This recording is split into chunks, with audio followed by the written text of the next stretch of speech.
इस देश का एक सच तो यह भी है कि इस देश में हर कोई संविधान को कुछ न कुछ तो जानता है। कोई कम जानता है, कोई अधिक जानता है। मसलन इस देश में जो लोग स्कूल गए, जो लोग स्कूल नहीं गए, वह भी संविधान को कुछ न कुछ तो जानते हैं। जो लोग स्कूल गए, वह इनकी अपेक्षा कुछ कुछ अधिक जानते हैं। जो लोग हायर एजुकेशन तक पढ़ाई कर चुके हैं, वह इनकी अपेक्षा और अधिक जानते हैं। प्रशासन स्तर पर भी आप प्यून से लेकर अधिकारी तक हर कोई संविधान को जानता है। शासन स्तर पर इस देश के जो रिप्रेजेंटेटिव्स है, जो अलग अलग रिप्रेजेंटेटिव्स, जो पंच से लेकर सांसद तक, हर कोई संविधान के बारे में जानता है। भारत के प्रधानमंत्री को भी संविधान के बारे में जानकारी है। अब यह बताने की जरूरत तो होनी नहीं चाहिए कि प्रधानमंत्री के काम क्या होते हैं, क्योंकि संविधान खुले तौर पर प्रधानमंत्री के काम, प्रधानमंत्री के अधिकार, इन सब बातों का जिक्र खुले तौर पर करता है। इसे बताने की जरूरत होनी नहीं चाहिए।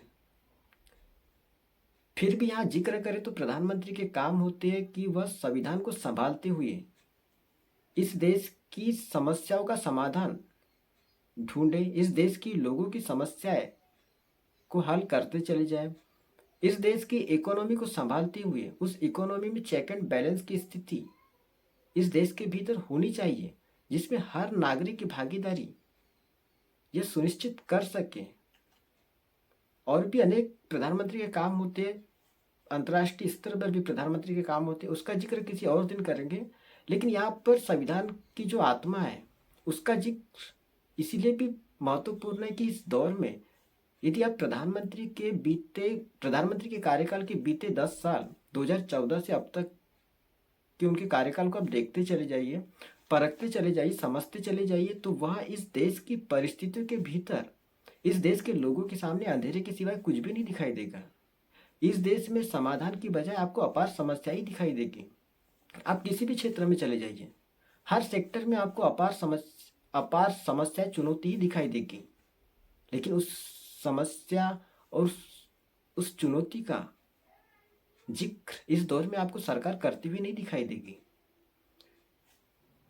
शुरुआत यदि इस देश की जरूरतों से ही करें, न्यूनतम से न्यूनतम जरूरतें, इस देश की आम लोगों की न्यूनतम जरूरतें, पीने का पानी, इस देश के लोगों को अभी भी पीने का साफ पानी मिल नहीं रहा है। हर साल लाखों लोगों की मौत तो सिर्फ दूषित पानी पीने भर से होती है। यह कौन सी परिस्थिति, कैसी परिस्थिति है। इस दौर में इस देश के भीतर आपको बहुत बड़ी संख्या में भूख से जुड़े लोगों की तादाद दिखाई देगी, और यह देश बीपीएल कार्ड के लिए भी मोहताज होता चला गया। और इस देश के 80 करोड़ लोग उस कतार में शामिल होते चले गए जिसमें महज 5 किलो अनाज, इसके अलावा कुछ भी नहीं है। जो सामाजिक सुरक्षा होनी चाहिए इस देश के भीतर, वह आपको कहीं दिखाई नहीं देगी। इस दौर में जो गरीब है, जो मजदूर है, उसको सामाजिक सुरक्षा कहाँ मिल रही है। और इस दौर में जो किसान है वह भी कैसे मजदूर में तब्दील होता चला गया। 2014 में इस देश में जो गरीबों की तादाद थी वह क्यों बढ़ते चले गई, कम होने की बजाय वह तो बढ़ते चली गई। 2014 में इस देश में जो मिलीनियर्स की संख्या थी वह भी बढ़ते चली गई। यानी इस दौर को आप देखते, परखते और समझते चली जाइए तो गरीब और भी गरीब होता चला गया, अमीर और भी अमीर होता चला गया। और वो सरकार के आश्रय ही गरीब गरीब होता चला गया, और सरकार के आश्रय ही अमीर अमीर होता चला गया। यानी इस दौर में गरीब और अमीर के बीच की जो असमानता, जो आर्थिक असमानता इस दौर में दिखाई दे रही है। आप एडीआर की रिपोर्ट को देख लीजिए। इस देश के मैक्सिमम विधायक, सांसद करोड़पति है, लेकिन इस देश की आम जनता तो महज 5 किलो अनाज के आश्रय जिंदगी जीने के लिए मजबूर होती चली गई। क्या इस देश के भीतर गरीब और अमीर के बीच इतनी आर्थिक असमानता होनी चाहिए क्या? क्या इस देश के भीतर जो आम जनता है और जो रिप्रेजेंटेटिव्स है, क्या इनके बीच इतना गैप होना चाहिए क्या? इस दौर में जो मेडिकल सेक्टर है वह कितना महंगा होता चला गया। यदि कोई शख्स इलाज कराने जाता है तो वह इलाज कराते कराते उसके भीतर इतनी गरीबी आ जाती है कि उस गरीबी के तहत उसकी मृत्यु तक हो जाती है। यानी इस दौर में इलाज भी इतना महंगा होता चला गया और मेडिकल सेक्टर कितनी नाजुक दौर से वो गुजर रहा है। इस देश में जो एजुकेशन है वह भी कितना महंगा होता चला गया। आप गवर्नमेंट स्कूल कॉलेजेस को देखते चले जाइए और जो प्राइवेट स्कूल कॉलेजेस को देखते चले जाइए, इन दोनों में कितनी असमानता आपको दिखाई देगी। एक तरफ इस दौर में आपको महंगी फीस का बढ़ते चले जाना दिखाई देगी।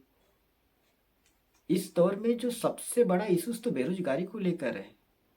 इस दौर में 44-45% बेरोजगारी दर है। एम्प्लॉयमेंट रेट 44-45% है। आप किसी भी विकसित देश में चले जाइए, इतनी बेरोजगारी दर आपको वहां नहीं मिलेगी। हमने शुरू में ही कहा है कि आज संविधान की आत्मा के बारे में ही बात होगी। यानी इस दौर में आप प्रधानमंत्री के कामकाज को देखते चले जाइए तो इस देश का संविधान हाशिए पर चला गया, जिसमें लोगों के हक अधिकार गायब कर दिए गए।